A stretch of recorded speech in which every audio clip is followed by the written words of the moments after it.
Olha, e o Nossa Voz, emblematicamente nesse mês de junho, mês que se discute, se debate, se pensa ainda mais no meio ambiente, diga-se de passagem, deveria ser o tempo todo, né? Mas junho é junho, um mês de discutir o meio ambiente. E é justamente nesse mês importante que está se discutindo as consultas públicas para a criação de 6 unidades de conservação do bioma Caatinga. Esse bioma que é nosso, que é um patrimônio, que é algo maravilhoso, mas que precisa ser cuidado. E não é impor para a sociedade, mas discutir com a sociedade a conservação desse bioma. Para isso estão sendo criadas 6 unidades de conservação, uma delas aqui bem pertinho da gente, aqui no nosso sertão do São Francisco. E para falar sobre o assunto, eu estou com a Sofia Zagallo, que é do Centro de Pesquisas Ambientais do Nordeste, uma organização sem fins lucrativos que trabalha esse cuidado propriamente dito. Ela vai falar sobre essas consultas e sobre o que vai ser discutido e a importância da participação da sociedade. Sofia, que prazer falar contigo. Seja bem-vinda aqui ao Nossa Voz. Muito obrigada, Mário. Bom dia, boa tarde, né? Dependendo da hora que o pessoal estiver ouvindo o programa, a todos os ouvintes do programa Nossa Voz. É um grande prazer estar aqui nesse espaço, podendo divulgar essas iniciativas, né? E dialogando com as pessoas. Acho que a sua introdução ela foi perfeita, no sentido de que não adianta a gente estar conversando sobre meio ambiente e não dialogar com as pessoas que vivem no meio ambiente. Então, esse processo todo que está sendo realizado, né, para a criação dessas áreas protegidas, é um processo que ele já ocorre há algum tempo, em parceria com o governo do estado de Pernambuco, né, através da Secretaria de Meio Ambiente, através da Agência Estadual de Meio Ambiente, a CPRH, e que, enfim, envolve até outras instituições, né, porque vem dentro de um projeto maior, que é o GEF, que vem para proteger a Caatinga. Então, assim, a gente está realizando essas ações para possibilitar, né, a criação de 6 áreas protegidas na Caatinga, e várias atividades já foram realizadas, de estudos, a outros momentos de diálogo com a sociedade, de apresentar, de esclarecer e fazer, de fato, que esse processo seja participativo. Então, a gente chega nessa reta final do projeto, que é, de fato, as consultas públicas, onde é esse momento realmente um pouquinho mais formal, onde é apresentada a proposta de criação dessas áreas para as comunidades, né, para os atores locais, para todos os setores interessados, e a partir daí as pessoas podem trazer suas manifestações e sugestões, né, para serem incorporados nesse processo. Para as pessoas entenderem bem didaticamente, e eu tenho muito cuidado com isso, com a nossa linguagem, Sofia, porque a gente está lidando com pessoas que têm uma grande sabedoria, porque estão convivendo com a Caatinga, vivem nela e dela, mas são pessoas muito mais simples, que talvez estejam lá pensando, esse negócio de unidade de conservação é o que mesmo, hein? Então, faz de conta que eu te perguntei exatamente isso. Excelente pergunta. A gente sempre começa explicando isso quando a gente vai falar, né, desse processo, porque realmente o que é unidade de conservação, né? Um nome um pouquinho estranho, né, para quem nunca tinha ouvido falar. Então, assim, basicamente é uma área que ela é criada para proteger a natureza, ou seja, para proteger a mata, os rios, os animais, algum lugar, inclusive que possa ser sagrado ou histórico que está ali naquele território. E na Caatinga, essas áreas, né, a conservação manter a vegetação ali de pé, elas ajudam em muitos aspectos, né? Não só de preservar os animais e as plantas que estão ali, mas tem vários papéis, como, por exemplo, para manter a terra produtiva, para proteger a água, né? A gente sabe que, como você bem falou, as pessoas vivem da Caatinga e dependem da Caatinga para sobreviver. E se não tiver a vegetação ali, vão ser muitos impactos, inclusive, no dia a dia dessas pessoas, principalmente que vivem da terra, né? Então, é a vegetação que consegue manter a água ali, manter essa terra produtiva. Então, a criação de uma área protegida, ou esse nome, né, que a gente usa, que é unidade de conservação, basicamente é para trazer esse reforço, né, assim, através da lei, né, porque caso elas sejam criadas, elas são criadas através de uma lei, para que essas áreas sejam protegidas. E aí, nesse cenário, eu acho que cabe destacar que a gente está falando de uma área que ela já é preservada pela comunidade, né? É uma área de serra, que fica aí especificamente no território de Orocó, é a Serra dos Almirantes, que ela fica próximo dos limites de Parnamirim e de Cabrobó também, né? Está totalmente em Orocó, e é uma serra que ela já é preservada pela comunidade, a comunidade já entende a importância daquela vegetação, a importância dessa mata estar de pé, e aí agora esse processo ele vem só para trazer uma segurança a mais para que essa vegetação consiga ser preservada, inclusive para as futuras gerações.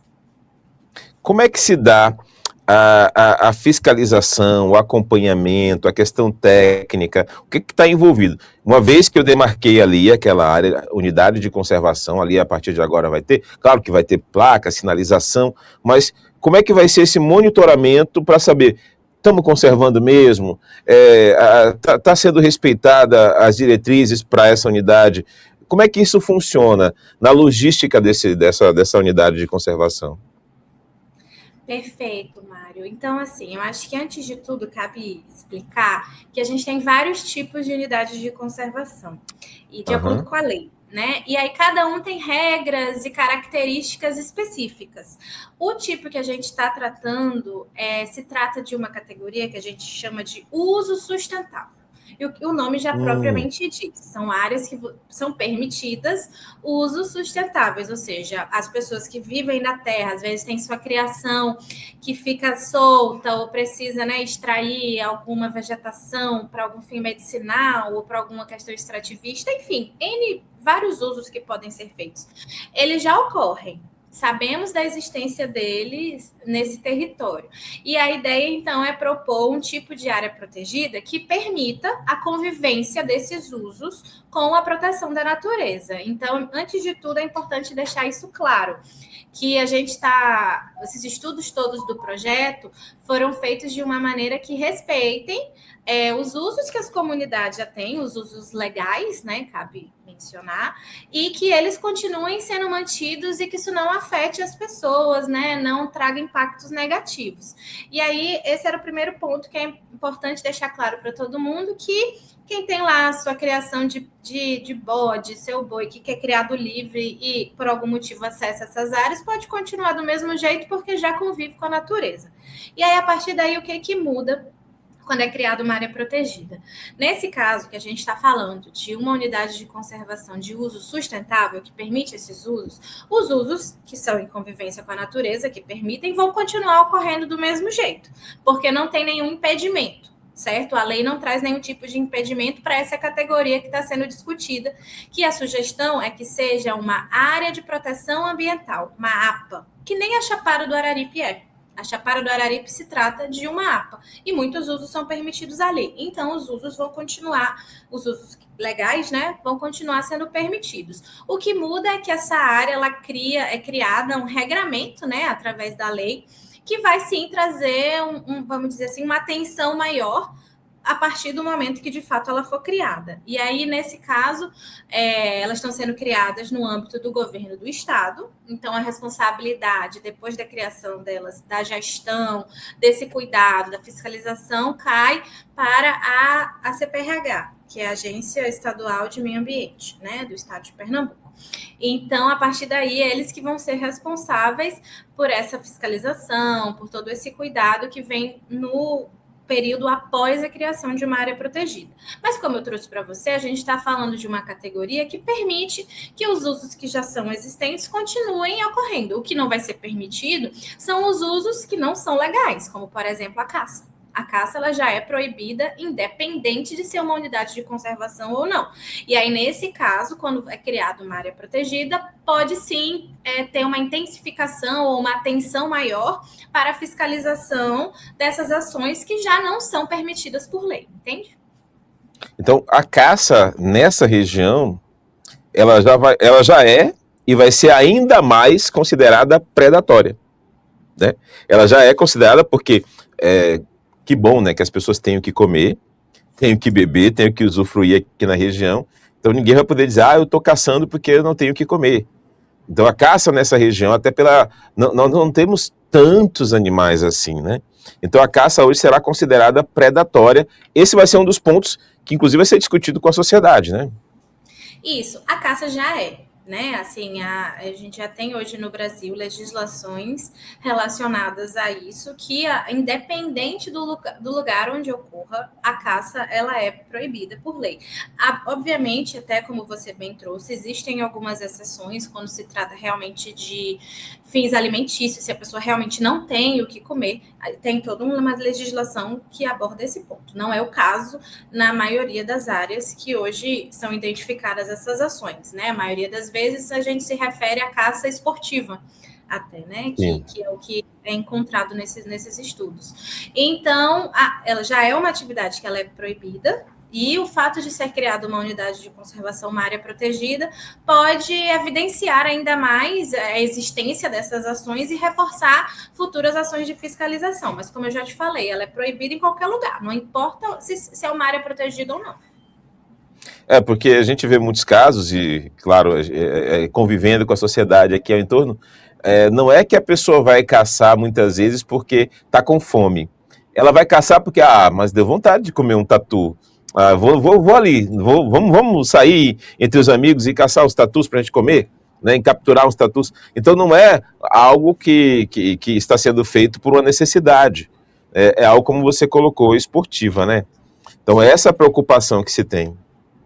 A gente entende que tem um fator cultural muito forte, Sim. né? De um histórico, que é uma questão que realmente precisa ser discutida, e até envolver ações de educação ambiental para a comunidade. Tem outras áreas que a gente consegue até perceber iniciativas muito positivas em relação a isso, sabe, Mário? De pessoas que antes trabalhavam com a caça, assim, faziam muitas ações de caça, e que quando foi criada uma área protegida, essas pessoas viraram guias turísticos, sabe? Porque já conheciam os acessos daquele território, e aí, quando você cria uma área protegida, um dos benefícios que podem ser gerados é você aumentar esse potencial de uso turístico, né? E aí, alguns caçadores, tem alguns exemplos em outros lugares do Brasil, foram envolvidos, inclusive, para se tornarem guias dessas áreas. E aí é uma outra fonte de renda de uma atividade legalizada e muito positiva, né?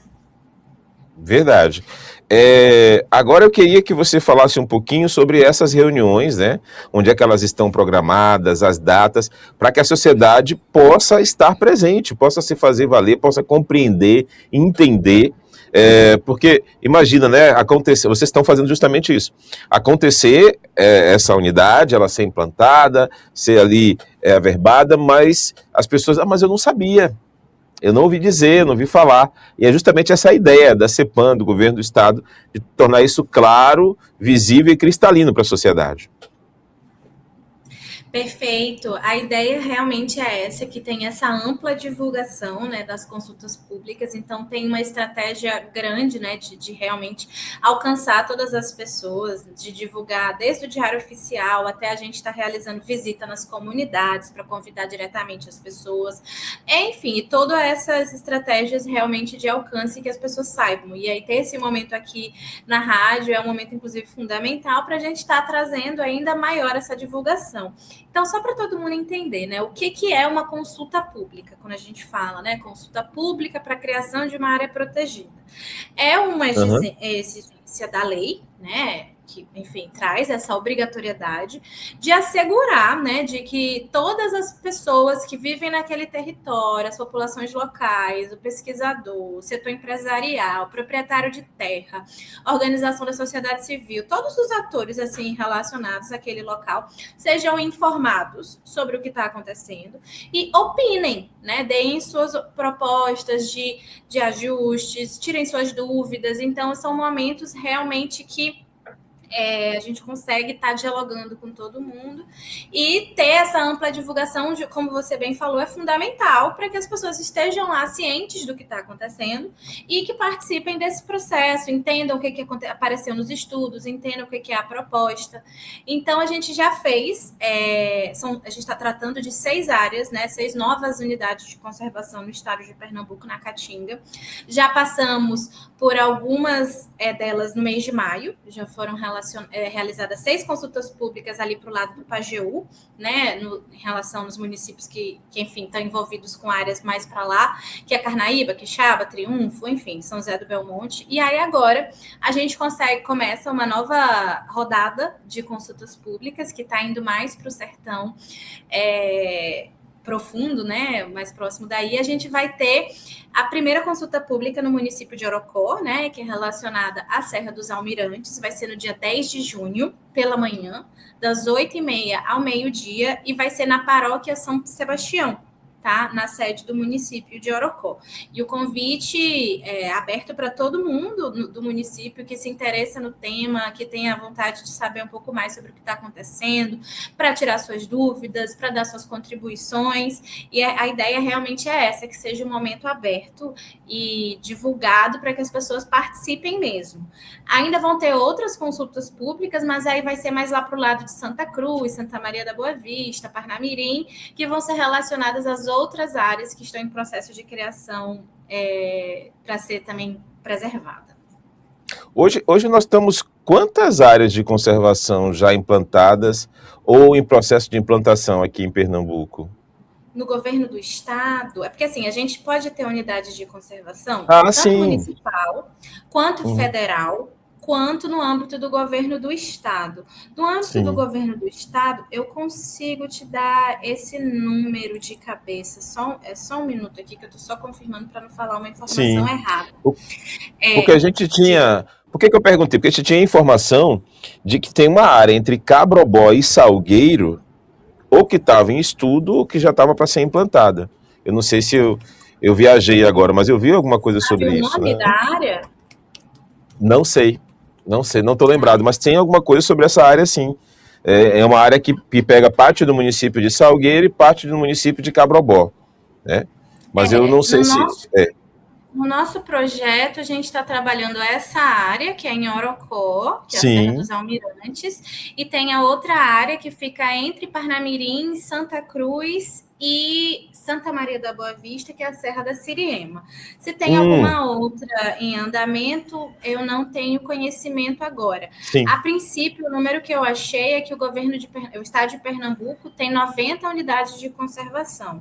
No estado como todo.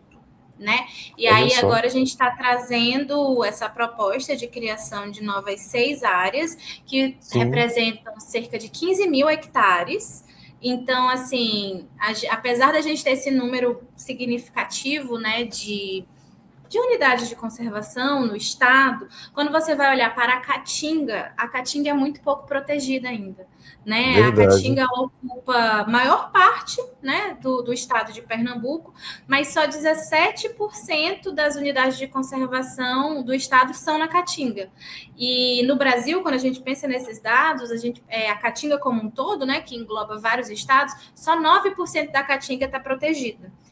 Então, ainda são números muito pequenos, né? E aí, trazer essa criação dessas 6 novas áreas, né, na Caatinga, isso pode aumentar a porcentagem, né, de criação desse bioma em cerca de quase 40%, que vão ser esses 15 mil hectares que estão em divulgação, em processo de criação agora.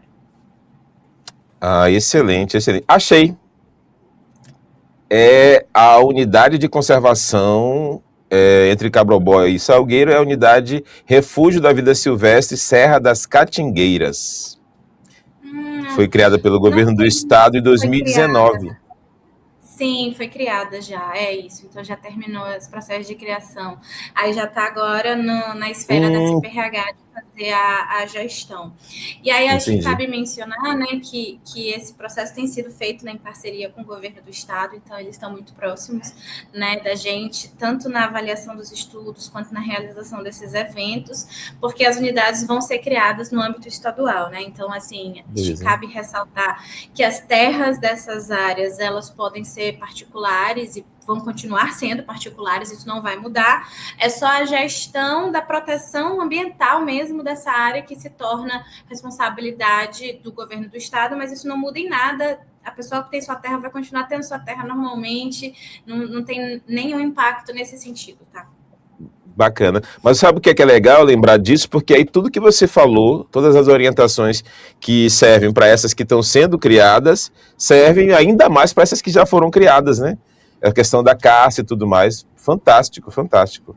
Então vai servir muito até para nós aqui de Cabrobó, que já temos uma área, né? Entender como nós podemos contribuir com o meio ambiente. Sofia Zagallo, obrigado, viu? Pode seguir, pode falar, pode fechar o raciocínio, por favor. Era só trazer que realmente, assim, quando você cria uma área protegida, uma unidade de conservação, isso pode trazer vários benefícios, né, para os municípios. Além da questão do turismo, que eu já mencionei, que é uma atividade que pode ser desenvolvida mais, mas existem possibilidades diversas, né, que podem chegar para o território a partir da criação de uma área. Acesso a novos projetos, a novos editais. É uma área que, de fato, assim, a gente costuma falar que é uma janela de novas oportunidades que podem chegar, que inclusive podem trazer desenvolvimento local, oportunidades, né, para os territórios. Então, assim, são benefícios que ultrapassam só o ponto de vista ambiental, apesar da super importância deles. E queria agradecer, enfim, o momento aqui, Mário, foi uma ótima entrevista, e reforçar o convite para que todos os moradores de Orocoque se interessem no tema. A gente vai estar discutindo a criação da proposta ali de uma área protegida na Serra dos Almirantes. Participem da consulta pública no dia 10, essa próxima quarta-feira, pela manhã. Sofia Zagallo, da CEPAM, o Centro de Proteção Ambiental do Nordeste, essa ONG que tem esse trabalho heróico, né, de ajudar a preservar esse patrimônio nosso, que é a Caatinga, entre outros biomas. Muito obrigado, viu, pela participação, pela sua contribuição. A gente torce para que seja um sucesso essa reunião, essa audiência pública para discutir com a sociedade. Eu que agradeço.